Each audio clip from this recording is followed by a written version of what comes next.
A brilliant scientist who was deeply troubled by the destructive power of his work, J. Robert Oppenheimer, was also a victim of political gamesmanship. He was a peace-loving man who was accused of being a security risk and was stripped of his security clearance.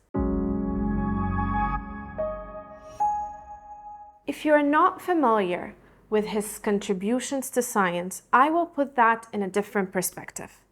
Einstein and Oppenheimer were two of the most important physicists of the 20th century.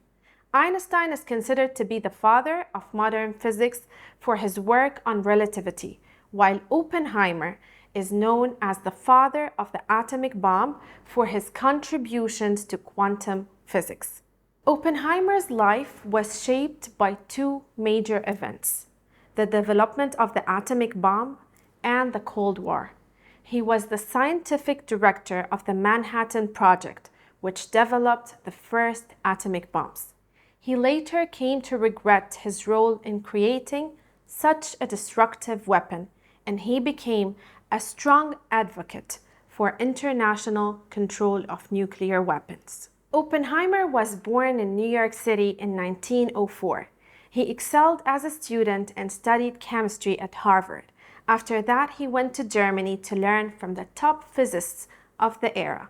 In 1932, he returned to the US and landed a job at UC Berkeley, where his reputation as a leading physicist grew quickly. The end of World War II came with the devastating atomic bombings of Hiroshima and Nagasaki. This deeply troubled Oppenheimer. In 1954, he faced a major career setback when authorities revoked his security clearance. This prevented him from further involvement in the nuclear work, casting a long shadow over his later life from which he never fully recovered.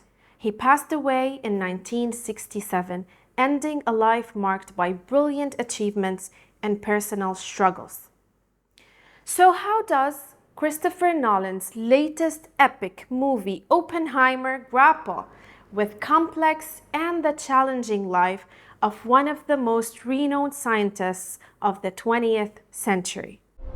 Detonator charged.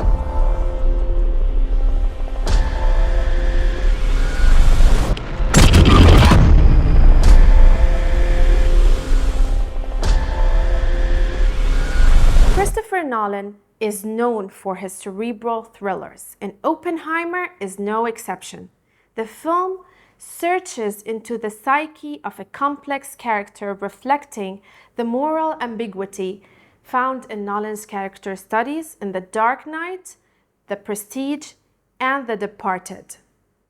Like Inception, Dunkirk, and The Dark Knight Rises, the film boasts stunning visuals and vast storylines. Despite sharing harmonies with his previous films, Oppenheimer stands out with its historical grounding and focus on the character's inner life. The film takes some creative liberties, but it's generally faithful to the historical record. But why Oppenheimer?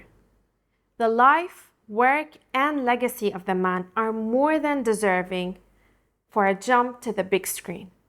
The use of the bomb on Hiroshima and Nagasaki forced Japan to surrender, and it's likely that the war would have dragged on for much longer if the bomb had not been used.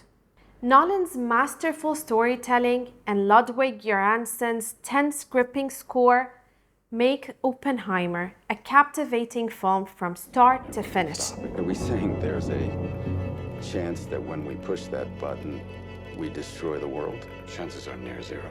Near zero. What do you want from theory alone? Zero. Cillian Murphy takes on the monumental role of Oppenheimer, delivering what some are calling a career-topping performance. Matt Damon gives a notable performance as General Leslie Groves, the stringent military man who oversaw the Manhattan Project. Emily Blunt is heartbreaking as Kitty Oppenheimer, a resilient woman who struggles to come to terms with her husband's role in the creation of the atomic bomb. and Robert Downey Jr. delivers a surprisingly nuanced performance as Louis Strauss, the chairman of the Atomic Energy Commission, who is determined to build the hydrogen bomb. I can't believe it. But here we are. It's an atomic test. The Russians have a bomb. We're supposed to be years ahead of them, but what were you guys doing in Los Alamos? Oppenheimer is more than just a historical drama. It's a deeply personal and thought-provoking movie that explores the complex relationship between science and humanity. Oppenheimer's legacy is complex and contested. Some people see him as a hero who helped end World War II, while others see him as a villain who have helped to create the nuclear arms race. Whether it lives up to the hype is up to you. That's it for today's video. Don't forget to like, share, and subscribe for more insightful content. And as always, thanks for watching.